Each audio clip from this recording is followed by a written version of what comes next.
There's been a lot of hotly anticipated comparison tests between German vehicles in Australia over the years. There's been hot hatches and mega sports sedans and even mad SUVs. But here's something you never thought you'd see in the Aussie outback: a shootout between a Mercedes-Benz and a Volkswagen to decide the best high-performance V6 dual cab ute in Australia.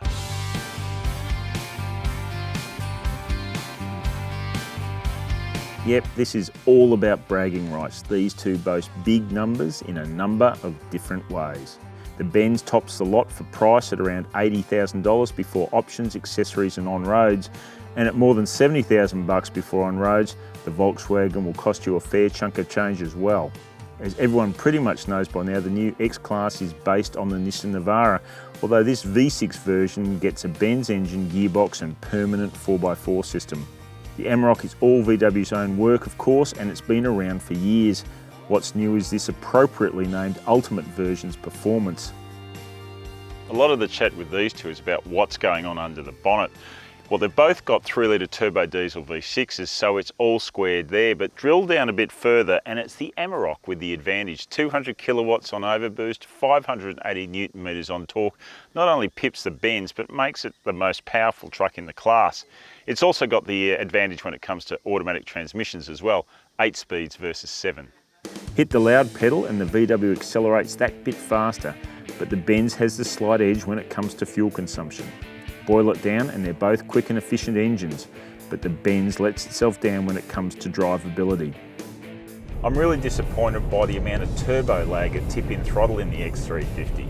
Press, wait, turbo boost, go.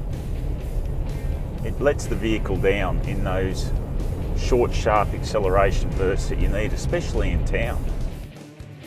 But it's not like the Amarok gets away scot-free either. It has its issues. When you get into the really nitty-gritty stuff, the Amarok just lacks that one key essential: low-range gearing. Sure, there's an off-road mode and there's locking diffs and so on, but where it really hurts is finite throttle control. It's just still a bit coarse. You could really use that low-range gearing. Otherwise, these two are very closely matched off-road. We put them over some really challenging Flinders ranges and desert tracks, and they both survived, only occasionally touching down or having to work out where the drive went, but never being stopped for long. But sadly, it's not just rough terrain that takes the gloss off these vehicles. Considering it's brand new and 80k, the Benz just does not have a classy enough interior. At least it's quiet in the cabin, and that's not the only refined aspect of the Benz. The X350's ride quality is quite outstanding. It deals with corrugations in a way that most other dual cabs couldn't even hope to approach. It's really comfortable. As for the Amarok, well, it's clearly showing its age because it lacks autonomous emergency braking and rear side airbags. Look out here in the Flinders, not having AEB or rear side airbags might not be such a big deal, but back in town it'll be a deal breaker for some people. At least the Amarok has Apple CarPlay, Android Auto and steering column reach adjustment, all of which are missing from the $80,000 Mercedes. Gobsmacking. You've probably picked up that I've ended my time with these two vehicles a bit frustrated. If I had to pick a winner, it would be the Benz, simply because it has the safety equipment edge over the Volkswagen, not because it's a fundamentally better vehicle.